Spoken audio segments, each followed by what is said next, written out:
দেখুন আমার তো মনে হচ্ছে যে সব ভালোই হবে। হ্যাঁ আমার বড় জামাই আবার থিকুচি কুষ্টিও পড়তে পারে, খুবই জ্ঞানী মানুষ। দেখো না একটু দেখে বলো।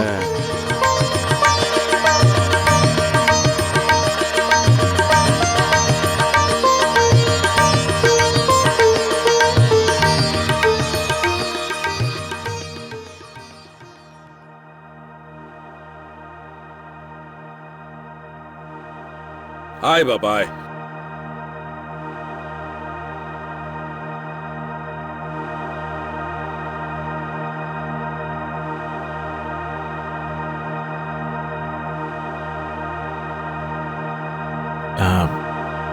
বাবা ওই আমরা কি একটু টাইম নিতে পারি? পরে ফোন করে জানিয়ে দেওয়া যাবে।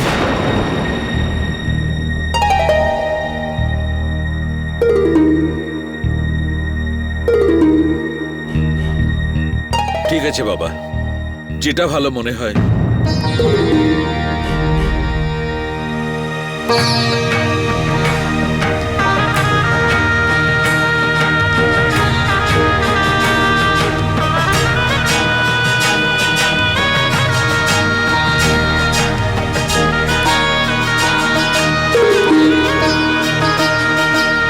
আচ্ছা এবার আমরা আসি তাহলে।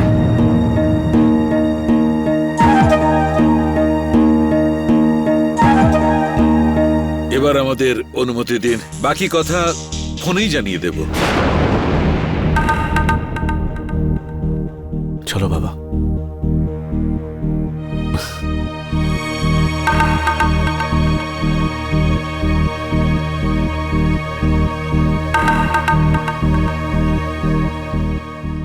কি হলো? শুনুন, কিন্তু আরে মহেশ্বরী বাবু তো এক্ষুনি বললেন যে ফোন করার কোনো দরকার নেই। মীর বাবা একটু বসো না, বলো না যে কি হলো এমন। আরে হ্যাঁ বাবা, আমার তো নিঃশ্বাসই বন্ধ হয়ে যাচ্ছে। যা বলার আছে বলে দাও। যদি মেয়ের কোনো ভুল হয়ে থাকে তাহলে আমি হাত জোর করে ক্ষমা না না চাইছি। ঠাকুমা,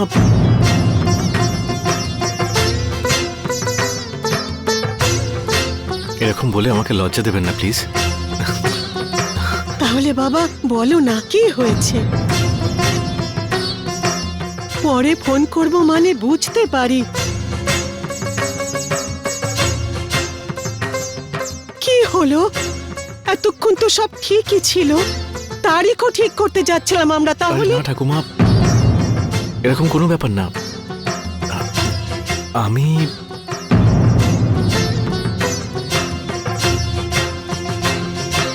ঠাকুমা, আমরা দুজন সম্পূর্ণ আলাদা।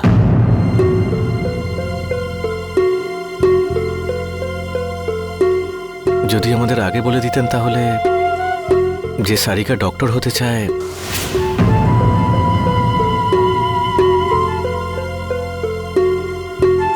তাহলে আপনাদের সময় নষ্ট করতাম না।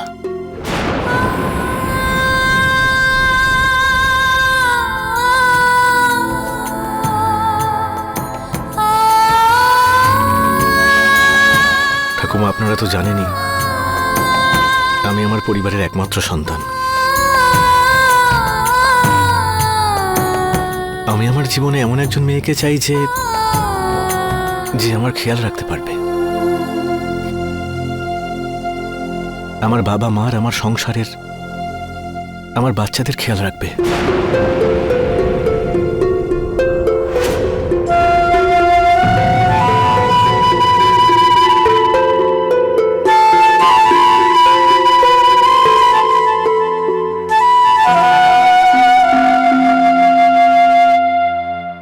সব হয়ে যাবে বাবা। ও তো শুধু পরীক্ষা দিয়েছে, আমি ওকে কিছুতেই পড়তে দেব না। তোমরা বসো না, বসে কথা বলা যাবে। না ঠাকুমা, সারিকার চোখে যে ডক্টর হওয়ার স্বপ্ন আমি দেখেছি, আমি সেটা ভেঙে দিতে চাই না। বরং আমি তো প্রার্থনা করব যে ও যেন ওর জীবনে এমন একজন সঙ্গী পায় যে ওর স্বপ্নে ওকে সঙ্গ দিতে পারে।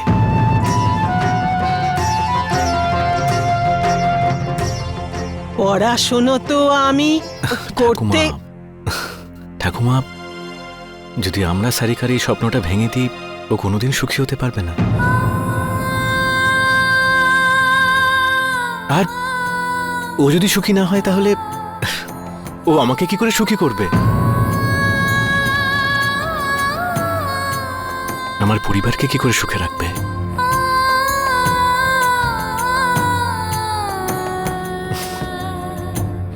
প্লিজ আমাকে অনুমতি দিন।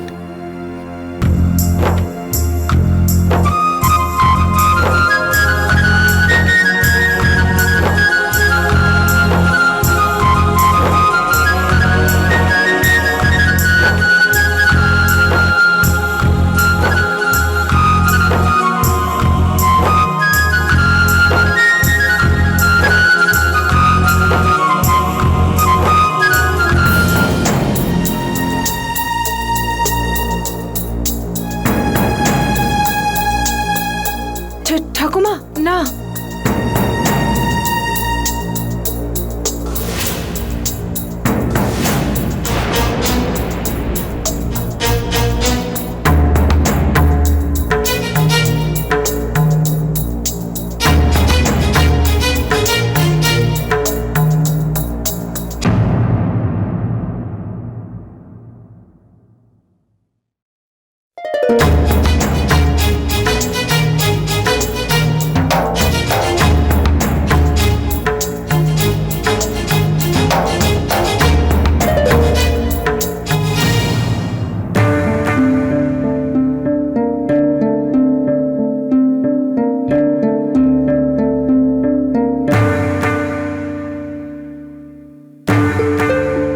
আয় বস।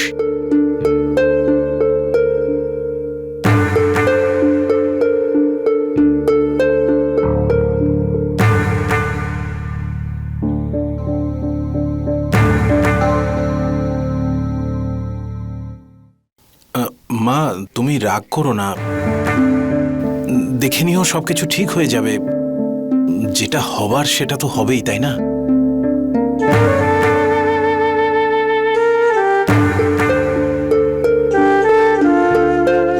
দেখুন বাবা, যা হয়েছে সেটা বদলানো যাবে না, কিন্তু ভুলে যাওয়াও যাবে না। আমি সব সময় তোমার পাশে থেকেছি, ঠাকুমাকে এক্সামের জন্য রাজিও করিয়েছিলাম। ভেবেছি আমার শালীর শখ ও পূরণ করুক। আমি সবচেয়ে ভালো সম্বন্ধটা এখানে নিয়ে এসেছিলাম শুধুমাত্র তোমার জন্যে। কিন্তু তুমি একবার আমার সম্মানের কথা ভেবে দেখলে না? আরে ডাক্তারের পড়ার কথা কেন বলতে গেলে তুমি? হ্যাঁ, আরে আমাদের ক্ষমতা আছে তোমাকে ডাক্তারি পড়ানোর। সব কথা ঠিক হয়ে গেছিল, তত্ত্বও দিয়ে দিচ্ছিল ওরা। আর তুই ওই অফিসে ও কাজ করে, জানি না লোক কি কি বলবে এখন। খুব বড় ভুল করে ফেলেছি আমি, খুব বড় ভুল।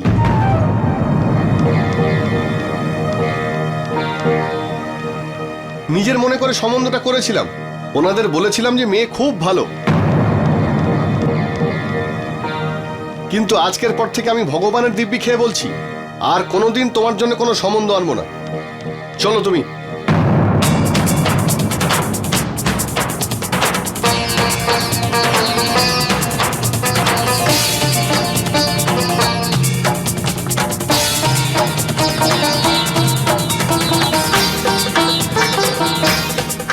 আরে তুমি দাঁড়িয়ে আছো কেন? যদি তোমার মনে হয় যে বাপের বাড়ি বসে তুমি এখন কাঁদবে তাহলে বলো, আমি একাই চলে যাচ্ছি।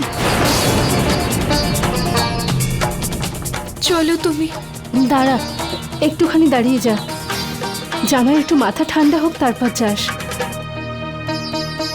একটু বোঝা তুই। না মা, আমি এখন বাড়ি যাব।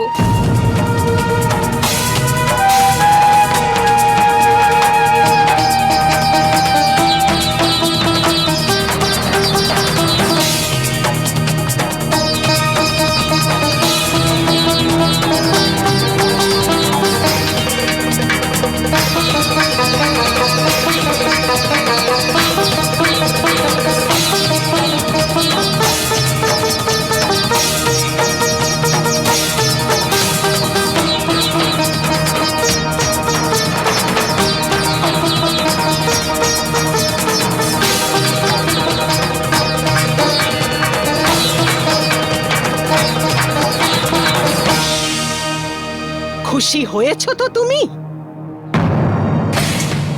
একটা সম্বন্ধ শুরু হয়েছিল, প্রায় হয়ে যাচ্ছিল, আর তার মধ্যে তোমরা মা মেয়ে মিলে জল ঢেলে দিলে।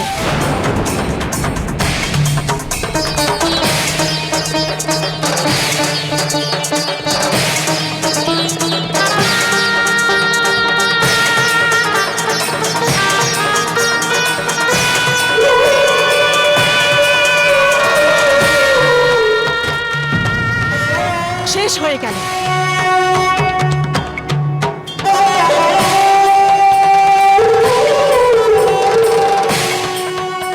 মা, আপনি ছাড়ো আমার হাত তুমি। এই সব কিছুর জন্য দায়ী তুমি। বড় স্বপ্ন দেখেছিলে, বিএ পাশ করে চাকরি করবে।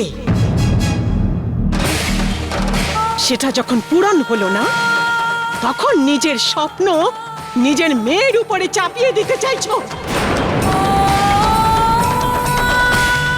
এটা তুমি জানো না যে নিজের স্বপ্নের জন্য মেয়ের জীবনটাকে তুমি বরবাদ করে দিচ্ছ? একটু শান্ত হও মা, এত রাগারাগি করো না। দেখ বাবা, ওদের সাথে শত্রুতা করছি না। এই দেখ, যখন এই মেয়ের জন্ম হয়েছে, তখন বাড়ির সংসার খরচ থেকে এক এক করে পয়সা জমিয়ে আমি এই সব কিনে রেখেছি। ভেবেছিলাম যে নূতন তো দেখতে সুন্দর, ওর জন্য তো ভালো ছেলে পাওয়া যাবে, কিন্তু ওর বিয়েতে তো অনেক খরচ করতে হবে। নাও বৌমা, এটা যত্ন করে রাখো। বিয়ে তো দেবে না ওর, কিন্তু ডাক্তারি পড়াবার জন্য এগুলো বিক্রি করে পড়িও।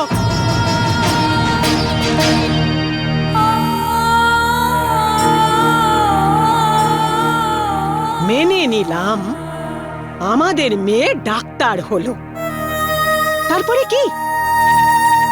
5-6 বছর পরে কি হবে?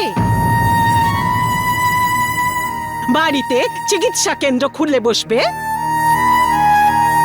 নয়তো ও চাকরি করবে। বলো, আরে বলো তুমি, তোমাকে জিজ্ঞাসা করছি। এভাবে কেন বলছেন মা? ওরও বিয়ে হবে, আর 5-6 বছর পরে কে করবে ওকে বিয়ে? হ্যাঁ, আমাদের সময় 18 বছর বয়সে মেয়েদের বিয়ে হয়ে যেত। তুমি নিজের কথাই ভাবো না, তোমাকে কি 25-26 বছরে নিয়ে এসেছিলাম? বলো। মা, যদি একটা সম্বন্ধ ভেঙে যায় তাহলে কি হয়েছে? এমন তো না যে ওর জন্য আর কোনো ছেলেই পাওয়া যাবে না। এটাও তো হতে পারে যে ওর জন্য এমন কেউ আসবে যে ওর স্বপ্ন পূরণ করবে। অনেক দূর ভেবে নিয়েছো তুমি। নিজের মনের ইচ্ছা তুমি এই মেয়েটার উপরে চাপিয়ে দিতে চাইছো। কিন্তু বৌমা, রাতের দেখা স্বপ্নকে সকালবেলা সত্যি হয় না কখনো। তাছাড়া আমাদের পরিবারে এমন কোন ছেলে পাওয়া যাবে যে ওই মেয়েকে চাকরি করতে দেবে? না, বলো তুমি।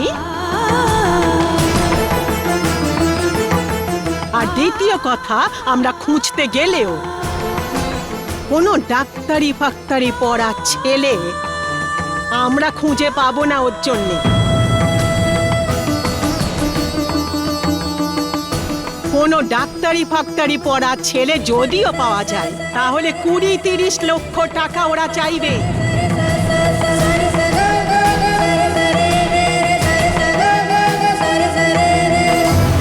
সব জেনে গেছি আমি। বাবা মা তার ছেলের পড়ার জন্যে যত টাকা খরচ করবে তার 10 গুণ টাকা আদায় করে নেবে। তোমার কোনো হিসেব আছে? এই বাড়ি যা ওর দাদু বানিয়েছিল সেটাও বিক্রি করতে হবে। বাপের বাড়ি বলতে তো এটাই আছে। লেখাপড়াকে আমি অপছন্দ করি না। এই তো বিএ পাশ করা বৌমাকে বাড়িতে এনেছি। আমি মেয়েকে এই কারণে পড়াতে চাইছি যাতে বাড়ির হিসেব নিকেশ করতে পারে। নিজের বাচ্চাকে প্রয়োজনে একটু পড়াতে পারে, ভালো করে সংস্কার শেখাবে।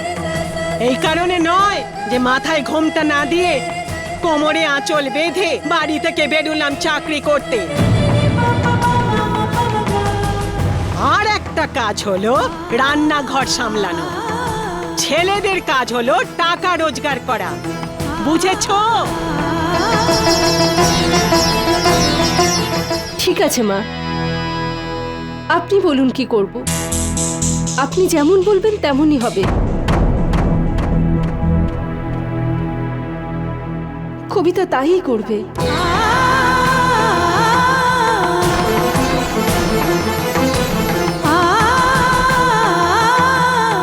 যদি সিদ্ধান্ত আমার হাতে থাকে তাহলে শোনো, আর শুধু শুনতেই বলছি না, এই কথা মনে গেঁথে রাখবে।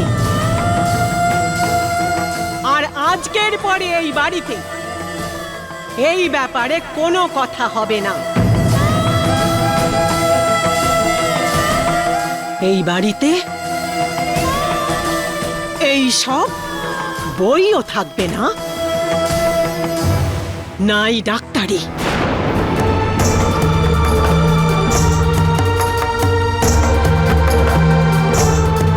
যদি ও আবার ডাক্তারি সম্পর্কে কথা বলে না, তাহলে আমি হরিদ্বারে ওই বৃদ্ধাশ্রমে চলে যাব।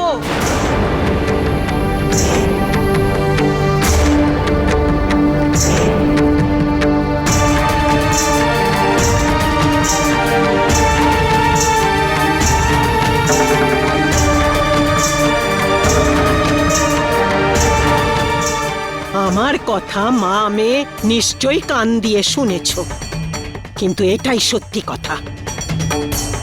কোনো ছেলে পাওয়া যাবে না যে ওকে ডাক্তারি পড়াবে। যে স্বপ্ন মা মেয়ে মনের মধ্যে গেঁথেছ,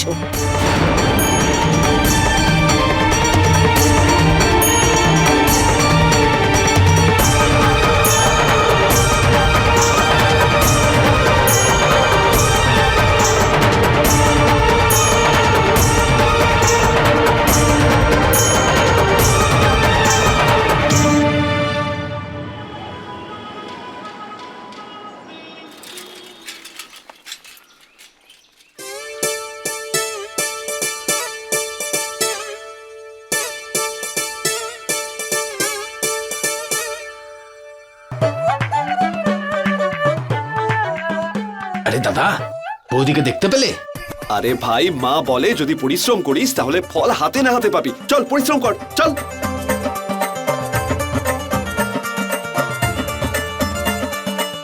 দেখতে পেলে দাদা? না রে ভাই, সবটাই তো বাগান দেখছি, কিন্তু ফল কোথাও দেখতে পাচ্ছি না। আরে আমার কথা তো তুমি শোনোই না। এবার কষ্ট করো, ফল ঠিক পাবে।